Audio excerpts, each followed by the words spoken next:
बहुत प्राचीन समय की बात है। हिमवन नामक एक अलौकिक लोक था, जहां देवताओं और मनुष्यों दोनों की किस्मत के बीज बोए जाते थे। उसी पवित्र लोक में माता करुणा निवास करती थीं, जो अपनी असीम दया और शांत स्वभाव के लिए जानी जाती थीं। उसी लोक में देव रुद्रसेन भी रहते थे, अत्यंत शक्तिशाली पर स्वभाव से कठोर और अभिमानी। एक दिन माता करुणा ने समस्त लोगों के कल्याण के लिए अमृत फल का एक पौधा लगाया। उन्होंने उसे प्रेम, निस्वार्थ सेवा और गहरी आस्था से सींचा। प्रतिदिन वे कोमल भावनाओं और पवित्र मन से उसकी देखभाल करती थीं। उधर देव रुद्रसेन ने अपनी शक्ति का प्रदर्शन करने के लिए अग्नि फल का पौधा लगाया।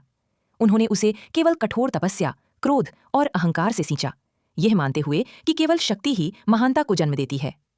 समय बीतता गया। कई वर्षों बाद दोनों पौधे फल देने योग्य हो गए। जब माता करुणा ने अमृत फल को स्नेहपूर्वक तोड़ा तो सब लोग चकित रह गए। उस फल के भीतर से बाल देव विवेक प्रकट हुए, ज्ञान, बुद्धि और धर्म के प्रतीक।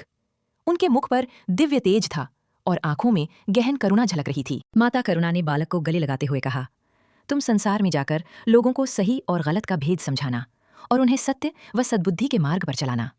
वहीं दूसरी ओर जब देव रुद्रसेन ने अग्निफल को काटा तो उसके भीतर से केवल पत्थर निकले, जो अहंकार, भय और विनाश के प्रतीक थे। वे पत्थर उन्हीं भावनाओं का रूप थे जिन्हें रुद्रसेन ने अपने हृदय में पाला था।